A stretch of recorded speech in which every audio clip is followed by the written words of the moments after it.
Je m'appelle Jean-Philippe Coquelin, je suis architecte urbaniste de l'État et architecte des bâtiments de France. Je suis le chef d'un service de l'État, l'unité départementale de l'architecture et du patrimoine. Et voilà, je viens en assistance et en accompagnement de tous les propriétaires de monuments historiques, que ce soit les collectivités ou les particuliers. Je m'appelle Florence Schaeffer. J'habite ici depuis 2013. Voilà, on a eu le coup de cœur pour ce château, château de Géraudot. Et tout de suite, j'ai eu envie d'ouvrir une chambre d'hôte. C'est venu très rapidement ce projet.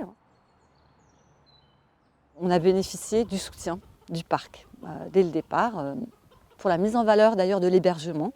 Vraiment, ça a été un relais très très important. On avait dans l'idée d'étendre l'offre d'hébergement par un gîte. Et un gîte qui s'inscrivait aussi dans ce patrimoine bâti, que le tout soit cohérent. Je suis Olivier Berthaud, je suis gérant de l'entreprise Savoir d'Antan Bâtisseurs d'Avenir. Les propriétaires m'ont appelé il y a déjà quelques années, ça fait pas loin de 10 ans. Et donc je les ai aidés à restaurer, je ne vais pas dire du sol au plafond, mais une bonne partie quand même de tout ce qui est restauration des sols et puis restauration des pans de bois, notamment tout ce qui est remplissage des pans de bois. Et puis là, une partie qui vient d'être créée, une partie neuve, la tour, où là on est parti de zéro, et on a intégré la tour au sein de la longère. On utilise de la brique, de la chaux, là on utilise nous aussi beaucoup de terre. Et voilà, on essaye de respecter le bâti tel qu'il est dans son existence. Et puis on essaye de le restaurer dans les règles de l'art.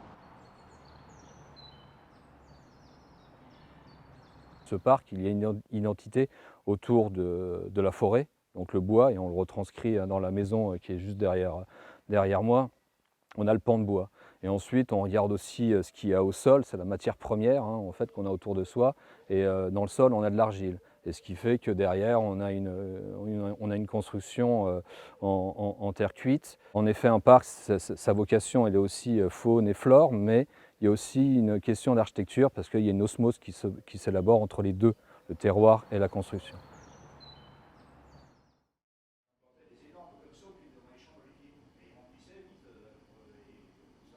Étienne Drouy, je suis co-gérant de la société Poterie d'Amance, une société qui existe depuis 1892 et qui est spécialisée dans la restauration de bâtiments anciens, du design, du service aux architectes et du patrimoine bâti.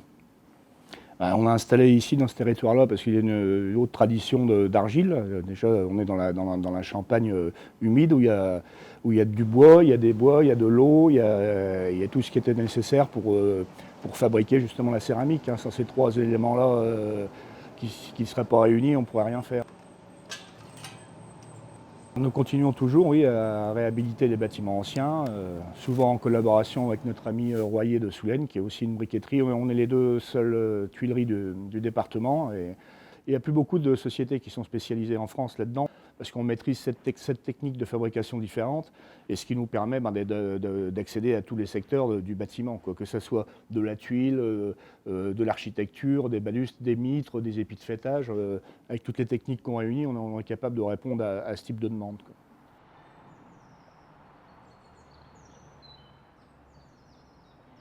Le mot le territoire, il est très important dans le sens où on a vraiment une identité à préserver et à faire évoluer, mais dans le bon sens. Le fait de préserver déjà le patrimoine bâti fait que c'est le visage de nos villages. Et le fait d'avoir une charte sur un territoire donné permet justement de fixer un cadre et de dire qu'est-ce qu'on peut faire, qu'est-ce qu'il vaut mieux éviter de faire pour ne pas dévisager nos territoires. C'est vraiment une adhésion des particuliers, des élus, qui doit s'opérer pour que chacun ait cette même vision. Il faut vraiment qu'il y ait une collaboration étroite, des échanges réguliers. Et du coup, voilà, moi, c'est plutôt comme ça que je vois un parc, c'est qu'il initie, mais derrière, voilà, il y a quelque chose qui rebondit. Et justement, c'est cette adhésion-là collective qui fera la force de ce parc.